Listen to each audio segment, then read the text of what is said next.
This is the weekend edition of Fear and Greed, Australia's most popular business podcast. I'm Michael Thompson, and good morning, Sean Aylmer. Good morning, Michael. Sean, as always, our weekend show is a bit different to the weekday shows. Here we're trying to nominate the biggest story of the week, the most remarkable story, the sleeper story, and then our favourite story. Of course, we are two very competitive individuals and we need an adjudicator to help decide the category winners. And so our adjudicator every week is our colleague from Fear and Greed, Adam Lang. Adam, good morning. Good morning, Michael. All right, we'll jump straight into it in a sec, but I just wanted to make a very quick mention of Tim Burrows was our guest judge last week. Because obviously, Sean, you were in Hawaii having a well-deserved break, and so Adam stepped up to fill in for you, and Tim Burrows jumped in. Look, that's the winner wasn't important. The main thing is that everyone had a good time. Adam won. Obviously. Well, you know why? Can I just tell you why? And the moment that I realised everything was heading south for me was after the biggest story of the week. And Tim told us that he was judging the stories based on their business relevance. I'm like, oh no, this is not good. He's actually sticking to business criteria as opposed to Adam's kind of wishy-washy, kind of change them every week, kind of I'll decide on the spur of the moment criteria. So at that moment I thought, I'm not going to win this because none of my stories are business stories. Not good news for a business podcast. But let's jump into it. For the biggest story this week, what was it for you? Commodity prices. Over the past couple of weeks, and then particularly this week, the whole game has changed. And the record prices we saw for hard and soft commodities have pretty much reversed. The prevailing fear among traders is that the US and European economies will fall into recession later this year, and China won't achieve its stated growth rate of 5.5%. Now that's triggered this massive sell-off. Oil prices have fallen sharply this week and are more than 15% lower than a couple of months ago. Copper's down, natural gas is off 40%, gold and silver are much lower. Coal prices are the exception thanks to the war in Ukraine. Now among soft commodities, palm oil is one of the largest traded commodities in the world. Indonesia is its biggest producer. It's used for everything from packaging, cosmetics and cleaning products to hair care, soap and personal items. It's trading at a one-year low. Lumber prices are less than half the level of 4 months ago, and wheat prices have tumbled in the past couple of months. Now, this has big ramifications, not just for financial markets, but for you, Adam.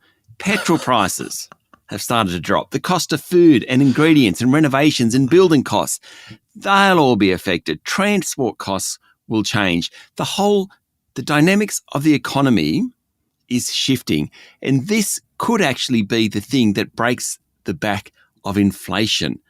Easily the biggest story of the week. Michael. Oh, so much confidence there. And look, it's probably justified. My biggest story this week is all about Boris Johnson's resignation as British Prime Minister. I think it's the biggest story of the week because, number one, it's a massive international story, but it's also just because we've been building to it now for so long, it seems. The parties held by government staff and even attended by the Prime Minister when the rest of the country was entirely in lockdown was extremely ordinary. But then to lie about it, be the first sitting Prime Minister to be punished for breaking the law, then just say that everyone should just move on after the report came out, not a good look. More than 50 members of his government resigned in just 3 days this week. Just for that statistic alone, it's pretty incredible. 50 in 3 days. Ministers were quitting almost as quickly as he could appoint them in the end. The pressure just got too much. Thursday night, he pulled the pin. He's supposed to be the caretaker Prime Minister now until October, but who knows if that'll happen. He'll be remembered, obviously, for the Vote Leave campaign to exit the EU in 2016 and the massive general election victory he had in 2019. But in the end, COVID-19 and Partygate and lockdowns brought him undone. He had a thick skin, it seems, just not quite thick enough. What do you reckon, Adam? Okay, so narrowest of margins on this one, Sean wins. I will just remind you that I'm keeping point scores, so the game is not over until all points are made. The reason is it's just such a huge international impact on every economy, what the commodities prices are doing at the moment, how that will balance with inflation and recession. So Boris Johnson is a huge story, but on a business scale, it's beaten by the commodities. That's a protest.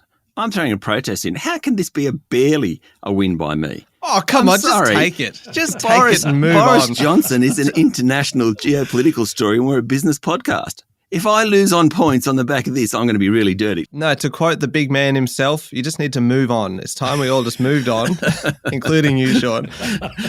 Most remarkable, Michael. Tell me about it. Most remarkable for me was the week that Prime Minister Anthony Albanese has had. And I know that I'm getting a bit of a prime ministerial theme about my stories, but for me, the week that Albo's had just kind of shows the two extremes of being the PM. So he started the week on a secret visit to Ukraine. He toured areas around Kyiv. He met with the Ukrainian president, Volodymyr Zelensky. He committed more foreign aid.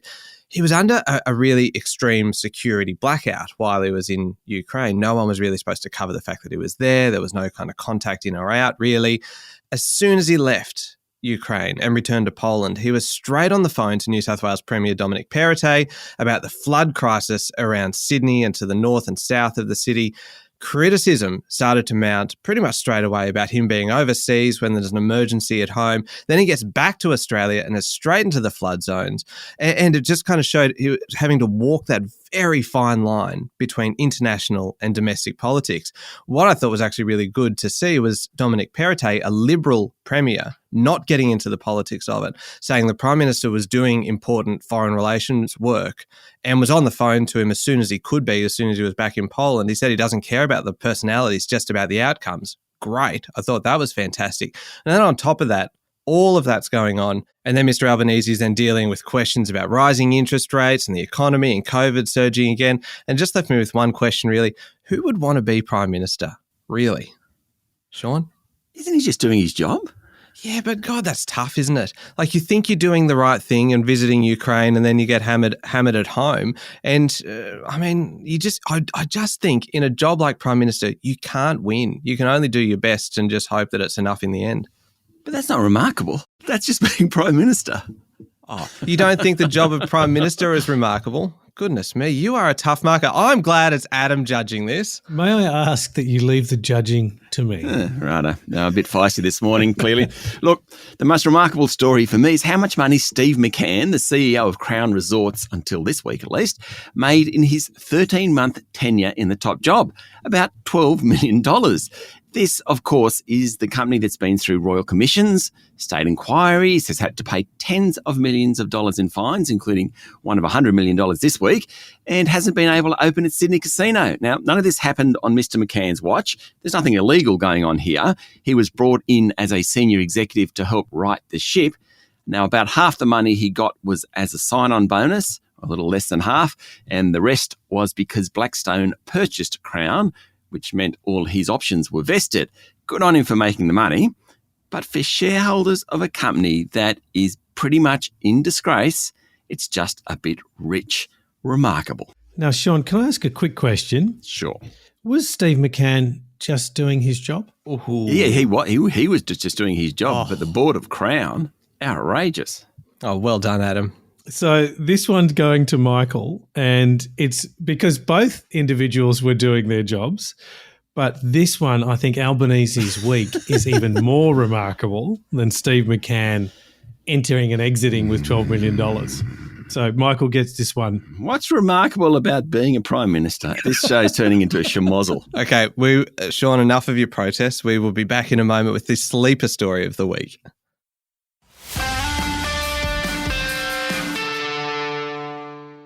Now, Sean, you've had a moment to calm down, so I think we're looking now for the sleeper story of the week. Feeling nice and relaxed. This is the story that's maybe not getting the attention that it deserves or will kind of be a bigger story down the track. What was it for you? Well, Australia's about to get hit with much more industrial action, much more than it's had in years. And this week it came to the fore. Industrial action by Qantas engineers is in the offing over the next couple of months. Commuters in Sydney have felt the pain of stoppages on the rail network. School students had a day off last month. There's been medical staff disruptions in Western Australia and New South Wales. Now, the latest Bureau of Statistics figures show that strike action is on the rise. In the March quarter, nearly 2.5 times as many working days were lost this year than last year. It's because people have jobs and they know there's plenty of demand for skills, so they can afford to take a bit of a risk and ask for better paying conditions. The economy's doing well, and that's the time to ask for more money. There's been frustration about the lack of pay rises during the pandemic, and there hasn't been a big wage increase in Australia for years and years and years. Also, there's a Labor government in Canberra, which after 9 years of coalition rule will be somewhat more open to industrial disputes. There really hasn't been much about strikes and industrial actions for years, really decades. That's going to change. Big sleeper story. Michael, what about you? Okay, I know I'm inviting criticism for my sleeper story, and particularly because you are in a slightly argumentative mood today, Sean. So I know that this is probably risky for me. But my sleeper story is COVID. Oh, 2.5 years later. Now, let me tell you why. You've woken up to COVID. Let me tell you why.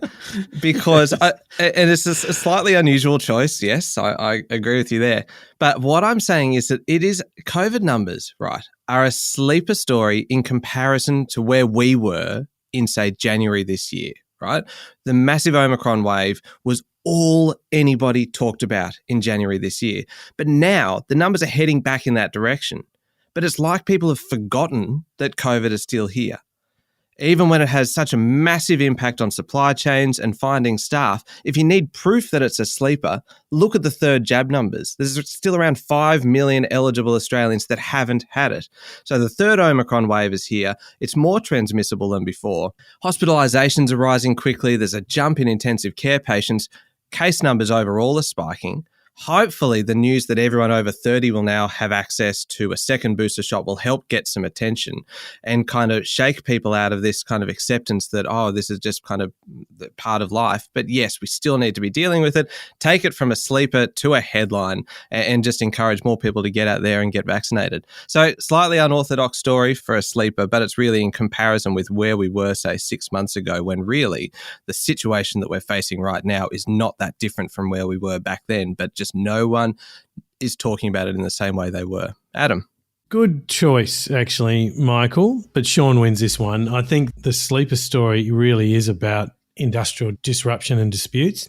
I don't think it's going to be over quickly. I think this has got a way to run, and that perpetuating battle between inflation and interest rates and recession will be a massive story for us. So Sean gets this one. Yeah, no, I think that's fair.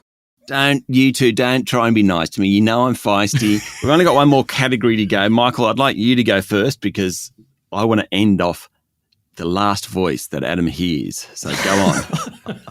Well, the tactics, the strategy behind your approach to this is just a little bit alarming. But anyway, I just jump in with whatever stories I think of. Anyway, my story, this was always going to be the case. Ever since Monday when we talked about this one, my favourite story of the week was always going to be about WD-40 because it is a business story, you'll be pleased to hear, but it's a business story that's got a little bit of mystery about it, a little bit of intrigue, because everyone kind of knows what WD-40 is. Everyone uses WD-40. It's obviously the blue and yellow can. It's a very distinctive smell, and it might be one that I think I could be a little bit addicted to.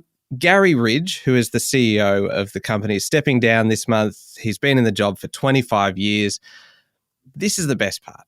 The top secret formula for the oil is written by hand in pencil on a notepad. It's kept in a vault in the Bank of America. I love that when the recipe was actually moved in 2018 to commemorate the company's 65th anniversary, it was handcuffed to the CEO and escorted in an armoured car. It's kind of like the nuclear codes in the briefcase travelling with the president. But we can make a list here. Coca-Cola, KFC's 11 secret herbs and spices, and WD-40, the great secret recipes of the business world. Excellent story, Michael. As my laughter attests. Look, my favourite story was actually going to be Boris Johnson. What incredible theatre. So I'm going to have to go for my second favourite story on this. Japan's introduced some pretty tough laws for cyber bullies. They could now face up to a year in prison. It follows the suicide of a 22-year-old professional wrestler and reality TV star who was hounded on social media. It's about time. Cyberbullying is a disgrace. It's done by cowards, and mostly they have no idea of the impact they might have. Lock them up. Good on you, Japan. My favourite story. Okay. Sean, you win this one. The reason being that Michael's story of WD-40 has immense charm. But when it comes to the massive business that is the online world and cyberbullying and protecting it in both an ethical and a commercial space, these laws, I think, should be considered around the world. So for its business impact, I'm going to go with cyberbullying laws in Japan. Adam, I hope I didn't podcast bully you into this decision. Thank you for checking. And no, you didn't. But so while it was 3-1, do you want to know the point score? Oh, no, because you're going to give it to Michael, which would be ridiculous. No, I think let's hear him out. Go on. Damn, really close. Sean, 92 out of 100. Michael, 90. Oh. So it was a real battle. That doesn't help either of us in terms of our trust in your ability to adjudicate good stories.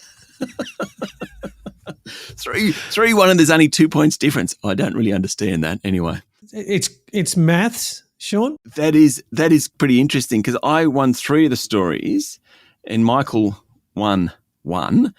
So it means he won by a greater margin. Which one did I win with a greater margin? Was it you only won 1. And then the Boris Johnson, you obviously came close to the biggest story of the year, commodities.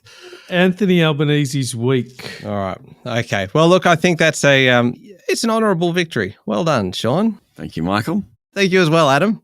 Thank you, Michael. And make sure you're following the podcast. Join us online on LinkedIn, Twitter, and Facebook. And remember, if you've been enjoying Safe Word as well by Fear and Greed, Safe Word by Fear and Greed used to be our Sunday edition.